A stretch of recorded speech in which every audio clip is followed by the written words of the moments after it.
the most important thing is to start, and I think the second most important thing is to not be judgmental when you start writing, and you should let your first draft be absolutely terrible and you don't have to show anyone your first draft. When you're writing a first draft, do not worry about it being absolute rubbish, because it's only when you've done a sort of quite bad first draft that you'll be able to look at what you've written and go, oh okay, that character is really strong and that thing that happens to them there needs to happen at the beginning.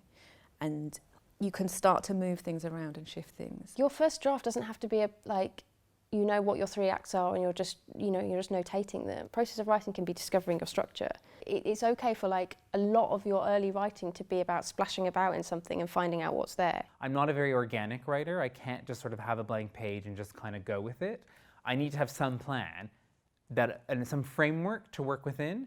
So I tend to do a kind of almost prose version of my story and do cue cards, one sort of for roughly each scene, so I can kind of see what the story looks like, I think, and then go through the kind of wild first draft, which may veer off from that. If you've got your ending, then it draws the whole story towards it like a magnet.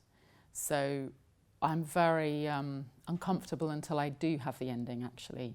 And I kind of, when I've got the ending, I can relax a bit and allow the river of the play to move more organically, because I know that it's got to find where it's heading. I've never had any idea how something's going to end. I mean, that may be obvious in the plays, but for me, there would be no point. And what would be the point of starting if you knew the end? For about 15 of my 20 years working as a playwright, I've been a real planner. I really plan my plays. The first stage is just kind of getting, there's a phrase of Peter Brook where he described the formless hunch, yes? Where you have this idea that there's kind of something you kind of want to write about and you don't know what it is. When you get the formless hunch, the most important thing to do is leave it alone. Because if you start working on it too soon, you'll kill it. You've got to let it be. If it's any good, it will last with you for 6 months, 9 months, a year. If it doesn't, it's not good enough.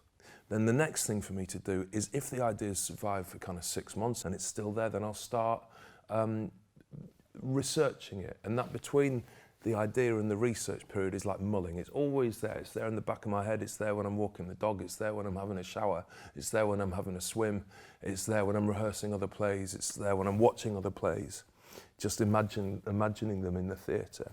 And that's like the mulling period. So there's the idea, the mulling, the research. And the research can be, I might go and meet people whose lives are in some way related to the subject of the story. I might read other plays, I might read books, I might watch films. I'll try and fill up a notebook with ideas about the play that I'm writing. And then the next stage will be the planning. The planning stage for me is when an idea is crystallised around a character in action. In other words, a story.